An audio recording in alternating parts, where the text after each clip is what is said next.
अस्सलाम and welcome back to my channel life with Mohammad. कैसे हैं आप सब? उम्मीद है आप सब बिल्कुल ठीक होंगे। आज मेरे दिन की शुरुआत जो है ना वो किचन से हो रही है।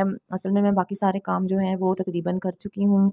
नमाज के बाद मुझे नींद नहीं आती है, सो अक्सर सो भी जाती हूँ, ऐसा ज़रूरी नहीं है। लेकिन आज मैंने सोचा कि आज मैं ना दोपहर में बनाती हूँ भरता, बैंगन का भरता, जिसका मेरा बहुत ही दिनों से दिल कर रहा था बनाने का। और मैंने कहीं देखा था बैंगन के भरते में खीरा, बैंगन, टमाटर, हरी मिर्चें डलती हैं और अक्सर लोग दही भी डालते हैं, लेकिन मैं दही यूज़ नहीं करती।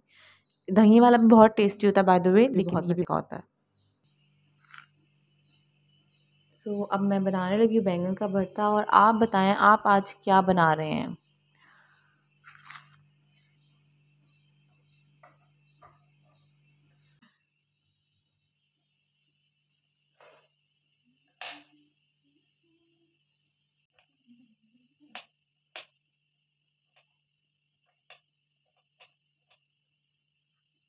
अच्छा, मुझसे तो ना इस तरह कटिंग बोर्ड के स्टाइल में जो है ना वो वेजिटेबल्स बिल्कुल भी नहीं करते हैं। बहुत कम, रेयरली ऐसे कुछ चीज़ें ऐसी होती हैं जिनको वैसे काटना हो जाता है, लेकिन बहुत कम।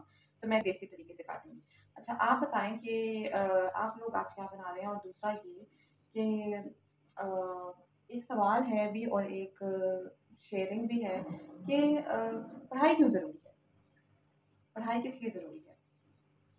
आप क्या सोचते हैं इस बारे में? क्या आपको अपनी बेटियों को पढ़ाना चाहिए, बेटों को पढ़ाना चाहिए? अमूमन तो लोग बेटों को तो पढ़ाते ही हैं। वो इसलिए पढ़ाते हैं कि बेटों ने जी जॉब करनी है, बेटे अच्छा कमाएँगे तो हम लोग जो हैं वो अ, अपना कल का फ्यूचर जो है वो सिक्योर करेंगे, और बेटियों को तो हमने ब्याह देना है, उनको हमें क्या ज़रूरत है पढ़ाने की। लेकिन मुझे लगता है कि ऐसा नहीं सोचना चाहिए। बेटियों को भी पढ़ाना चाहिए। चलें, अगर आप ये भी सोच रखते हैं कि वो कौन-सा आपके लिए कोई काम करने वाली हैं या आप तो उनको ब्याह ही देंगे। लेकिन फिर भी कल को अल्लाह कभी ना करे, लेकिन ऐसा कोई भी मामला हो सकता है कि उनको अपनी एजुकेशन की ज़रूरत पड़ सकती है। ठीक है? ऐसा हो सकता है कि वो चाहें कि वो अपनी एजुकेशन को जो है वो क्या करें, इस्तेमाल में लाएँ। सो या उनके खुद के घर के लिए, उनके बच्चों के लिए वो ये काम बहुत आएगी एजुकेशन। और सबसे पहली बात है कि तालीम जो है ना वो तहज़ीब सिखाती है, इज़्ज़त सिखाती है।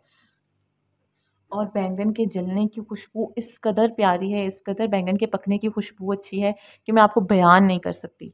और जिन जो भरता बनाते हैं बैंगन का, उनको ज़रूर पता होगा कि बैंगन जब जल रहा होता है तो उसकी खुशबू कितनी प्यारी होती है। खैर, इधर मैंने टमाटर और खीरा वगैरह जो है उसको काट लिया है।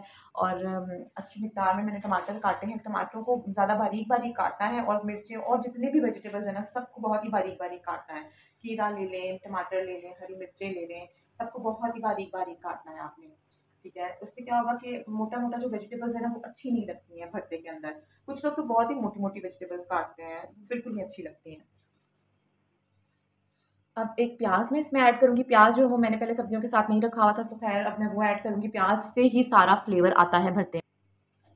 एक बैंगन और दूसरा प्याज़, इससे जो है ना बहुत फ्लेवर एनहांस होता है। अच्छा, जो है पढ़ाई तो हो गया। पढ़ाई के अगर आप अपनी बच्ची को पढ़ाई नहीं भी कराते हैं, आप शादी कराने के लिए सोचते हैं कि हमने उसकी शादी करनी है, ये करना है, वो करना है, तो हम उसको नहीं पढ़ाते। तो शादी करने के लिए भी क्या एक राइट एज होती है, एक उम्र होती है।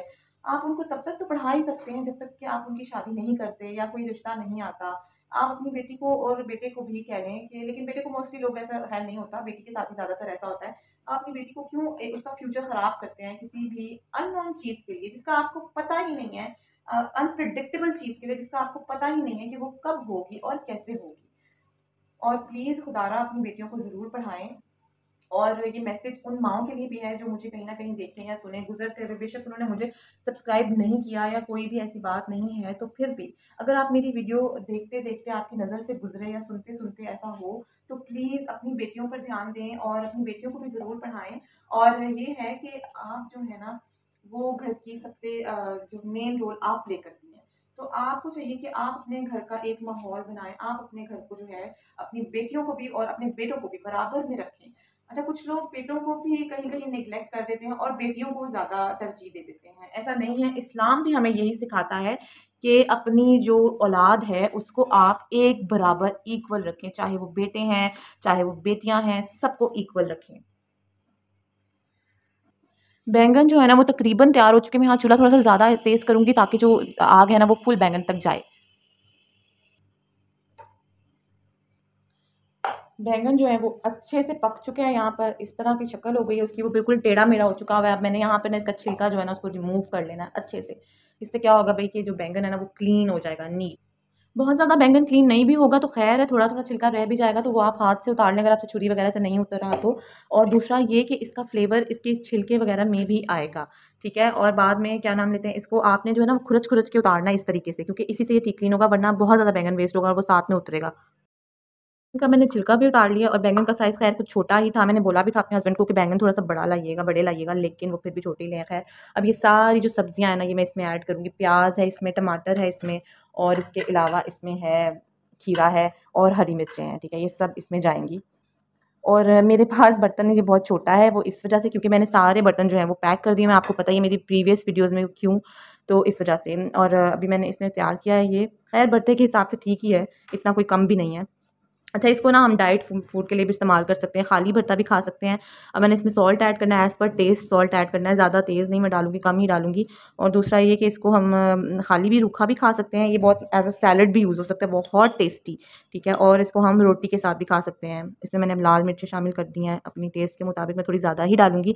अच्छा, दूसरा ये कि ना पराठा तो नहीं है डाइट में चलता, रोटी भी इतनी नहीं खाई जाती है, लेकिन मैं तो यही कहती हूँ क्योंकि और हम वुमेन्स ने तो सारा दिन काम करना होता है, बेबीज़ को भी संभालना होता है, बाकी सब घर वालों का भी काम होता है, बहुत कुछ होता है। इसलिए प्लीज़ कभी भी रोटी को स्किप ना करें पूरा, लेकिन थोड़ा बहुत साथ उसकी रोटी की क्वांटिटी जो है ना उसको रखें, ठीक है। अब जो बैंगन है ना क्योंकि वो इकट्ठा था तो मैं उसको पीस दूँगी इसमें और फिर इस सबको मिक्स कर लूँगी। हॉस्टल में रहने के लिए और वैसे भी जो लोग अकेले रहते हैं या परदेसी हैं, उनके लिए तो ये एक आइडियल डिश है, बहुत ही आसानी से और बहुत ही जल्दी तैयार हो जाती है और बहुत ही टेस्टी होती है। बैंगन का भरता है और इसे आप चपाती के साथ, पराठे के साथ, रोटी के साथ खा सकते हैं। मेरे हाथों पे लगे आटे को इग्नोर करिएगा क्योंकि मैंने अभी-अभी पराठा बनाया है और ये बहुत ही टेस्टी लग रहा है और टेस्ट में बहुत ही अच्छा होता है। आसिफ मोहम्मद के साथ और नई वीडियोज़ के साथ फिर मिलेंगे। अल्लाह हाफ़िज़।